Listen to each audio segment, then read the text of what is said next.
For many players, crafting in RPGs begins as a promise of freedom, the chance to shape tools, potions, or gear that feels uniquely theirs. It's meant to be a creative outlet, a way to leave a personal mark on the journey. But too often, that promise fades. Instead of feeling overpowered, players find themselves caught in long cycles of collecting, refining, and repeating the same steps until the spark is gone. It's not that crafting itself is unwelcome. The frustration comes in when it stops being optional fun and starts feeling mandatory, when the balance tips from creativity toward obligation.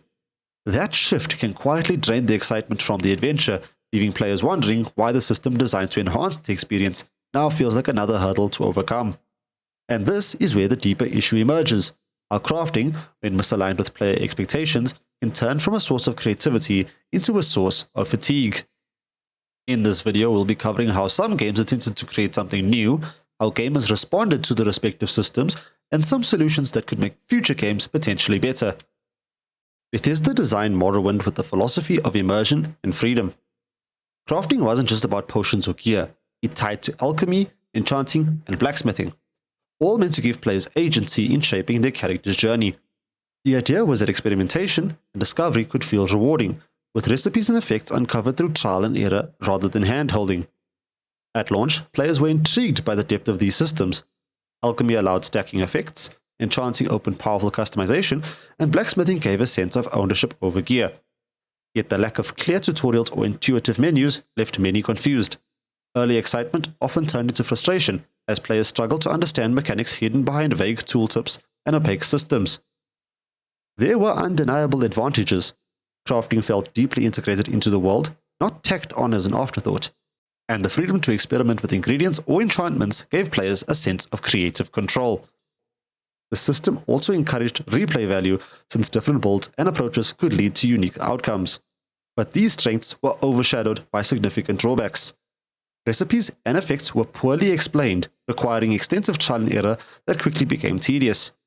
Casual players often avoided crafting entirely because of the steep learning curve, while balance problems meant certain crafted items, like overpowered potions, broke progression, whereas others felt useless. On top of that, ingredient farming became repetitive, pulling focus away from exploration and story. The community eventually rallied around several recommendations to improve the system. Players called for clearer tutorials to guide newcomers, recipe logs to automatically record successful combinations, and balance adjustments to prevent exploits like potion stacking. Streamlined menus were also a common request, as many felt the interface itself was a barrier to enjoying the depth Bethesda had intended. Capcom's Monster Hunter series was built around the idea that players should earn their gear through effort, not simply find it. In Freedom Unite, crafting was central. Weapons, armor, and consumables all required materials gathered from hunts. The philosophy was clear. Every piece of equipment should feel like a trophy, a direct reflection of the monsters defeated and the time invested. This design was meant to deepen immersion, tying progression directly to player achievement. Initial impressions were mixed. Dedicated fans admired the sense of accomplishment that came with forging a new weapon after a grueling hunt, while newcomers often felt overwhelmed. The sheer number of materials, combined with complex upgrade trees, made the system intimidating. For some, the crafting loop became the heart of the game. For others, it felt like a barrier to enjoying the hunts themselves. There were undeniable strengths. Crafting reinforced the game's identity, making every piece of gear feel earned rather than handed out.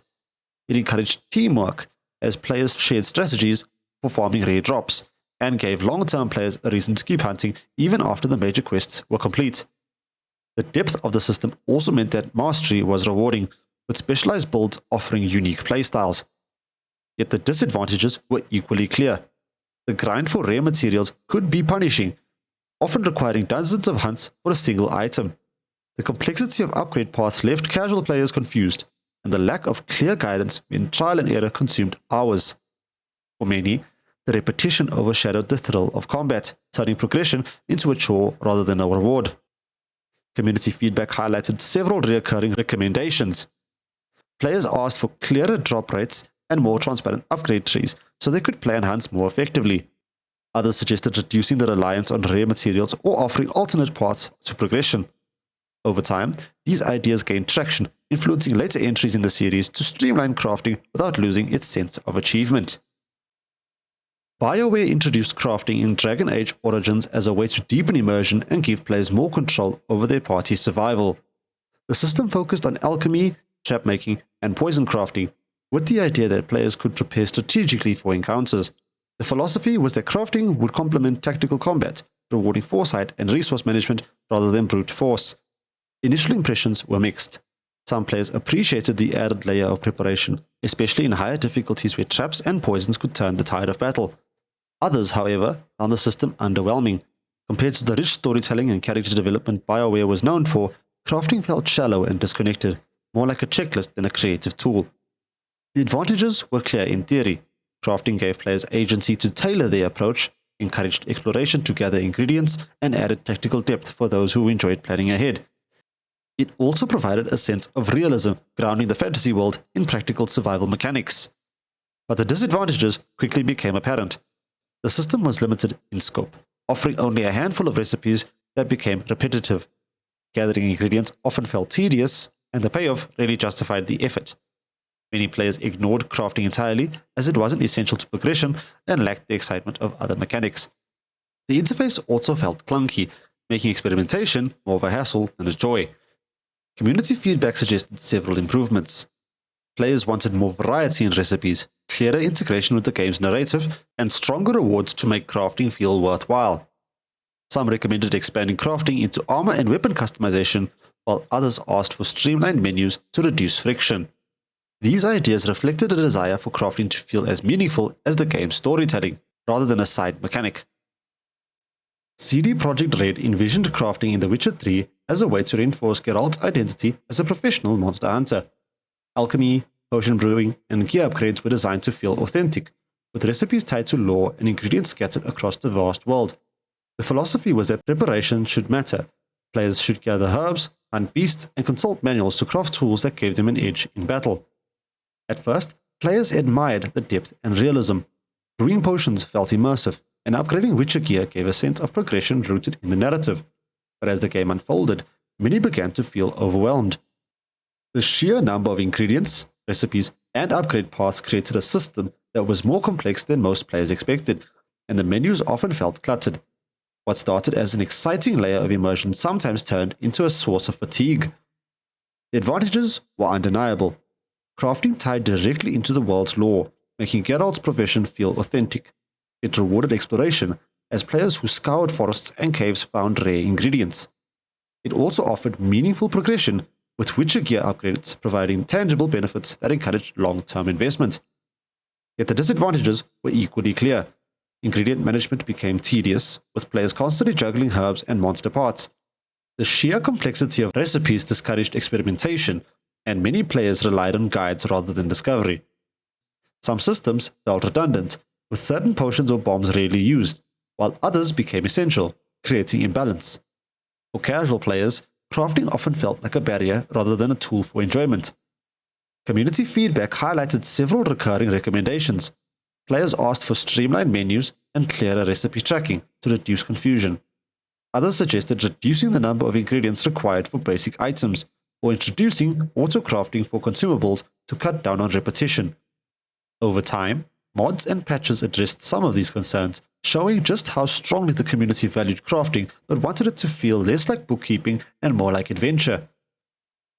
Guerrilla Games built Horizon Zero Dawn around survival in a world dominated by mechanical beasts, and crafting was central to that vision. The system emphasized gathering materials from the environment and defeated machines to create arrows, traps, and potions. The philosophy was straightforward. Keep combat dynamic by forcing players to prepare and adapt, ensuring every encounter felt earned through resourcefulness. At first, players appreciated how crafting tied directly into the rhythm of combat. The ability to quickly craft arrows mid-fight or prepare traps before a hunt gave battles a sense of urgency and strategy. It felt immersive, reinforcing Aloy's role as a hunter surviving against overwhelming odds. Yet over time, impressions shifted. Many players began to feel bogged down by constant scavenging as progression hinged on gathering endless amounts of wood, herbs, and machine parts. The advantages were clear. Crafting kept combat fluid, allowing players to adapt on the fly. It rewarded exploration since gathering resources encouraged players to engage with the world. It also gave a sense of realism, grounding Aloy's survival in practical mechanics rather than abstract systems. But the disadvantages grew more noticeable with longer play. Resource farming became repetitive, with players spending more time collecting materials than enjoying the story. The sheer frequency of crafting broke immersion, turning battles into inventory checks. Some recipes felt redundant, while others were so essential that players had no choice but to grind for them. For many, the balance tipped from survival challenge to fatigue. Community feedback offered several recurring suggestions. Players asked for reduced resource requirements for basic items, more variety in recipes to keep crafting fresh, and streamlined menus to make mid-combat crafting less disruptive. Others recommended introducing auto-crafting for common items like arrows, so players could focus on exploration and combat rather than constant micromanagement. These ideas reflected a desire to preserve a survival theme while cutting down on repetition. Rockstar designed Red Dead Redemption 2 with realism at its core, and crafting was meant to reinforce that vision. Cooking meals, crafting ammo, and upgrading gear were tied to the frontier lifestyle, with the philosophy that survival should feel authentic. Every crafted item reflected Arthur Morgan's daily struggle, grounding the player in a slower, more deliberate pace that matched the game's cinematic storytelling. At first, players admired the immersion. Sitting by a campfire to cook or carefully preparing ammunition felt true to the setting, and the attention to detail was impressive. Crafting gave weight to the survival, making the world feel lived in. Yet as time went on, many players got frustrated. The slow animations, constant hunting, and reliance on gathering materials often interrupted the flow of the narrative, turning what was meant to be immersive into a chore. The advantages were clear. Crafting reinforced the realism Rockstar was aiming for, making every meal or upgrade feel earned. It encouraged exploration, as hunting and gathering tied directly into the crafting loop. It also added depth to survival mechanics, rewarding players who invested time in preparation. But the disadvantages were hard to ignore. The pace of crafting was slow, with long animations that broke momentum. Resource gathering felt repetitive, especially when certain upgrades demanded rare materials. For players who focused on story, crafting often felt like an obstacle rather than an enhancement. The balance between immersion and convenience tipped far toward realism, leaving many wishing for a smoother experience. Community feedback reflected this tension. Players suggested faster crafting animations, streamlined menus, and reduced material requirements for basic items. Others recommended optional shortcuts such as auto-crafting or simplified hunting rewards to preserve immersion without sacrificing pacing. These ideas gained traction, highlighting the desire for realism to coexist with accessibility. Across the span of these games, a clear pattern emerges. Developers consistently introduced crafting as a way to deepen immersion, reward exploration, and give players agency over progression. In Morrowind, crafting was ambitious but opaque, relying on trial and error. Monster Hunter Freedom Unite pushed the idea of earned gear, tying progression directly to grinding rare materials. Dragon Age Origins attempted tactical depth but left players feeling underwhelmed. Moving into modern titles, The Witcher 3 tied crafting beautifully into lore but overwhelmed players with complexity. Horizon Zero Dawn kept combat dynamic but leaned too heavily on repetitive scavenging, and Red Dead Redemption 2 pursued realism so strongly that pacing suffered. The advantages across these systems were consistent. Crafting reinforces immersion, encourages exploration, and provides a sense of ownership or achievement. Yet the disadvantages follow a parallel track. Excessive complexity, repetitive resource gathering, imbalance between optional fun and mandatory progression, and interfaces that slow down rather than enhance gameplay. What begins as creativity often shifts into obligation, and that tipping point is where fatigue sets in. Community feedback across all titles reflects the same desires: streamlined menus, clearer tutorials, reduced grind for basic items, and balance adjustments to prevent exploits or redundancy. Players consistently ask for crafting to remain immersive but not intrusive, rewarding but not exhausting. The trend shows that crafting is valued as a core mechanic. Its success depends on striking a delicate balance between depth and accessibility. Looking across these titles, the lessons are clear. Crafting succeeds when it feels like a natural extension of the adventure, but fails when it becomes a burden. To avoid fatigue, developers need to strike a balance between depth and accessibility. Streamlined menus and clear tutorials should be the baseline, ensuring players understand the system without resorting to external guides. Recipes and upgrade paths must be transparent, reducing trial and error frustration while still leaving room for discovery. Reducing grind is another critical principle. Basic items should require common materials, while rare resources should feel rewarding rather than punishing to obtain. Auto-crafting or batch crafting can cut down on repetitive tasks, allowing players to focus on exploration and combat.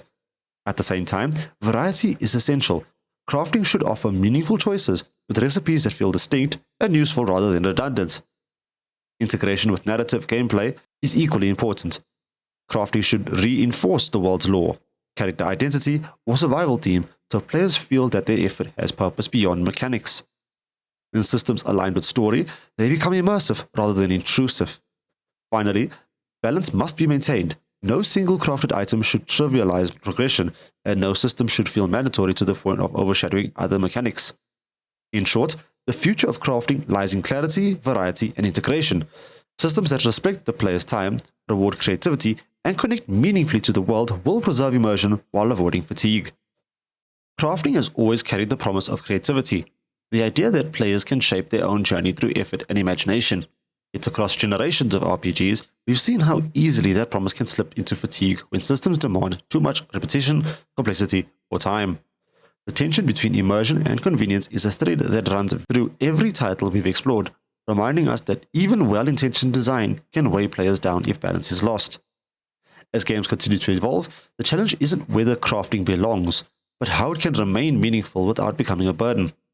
Perhaps the real question is this: should crafting be a test of patience or a celebration of creativity? Thanks guys for watching, and as always, stay safe everyone. Bye for now.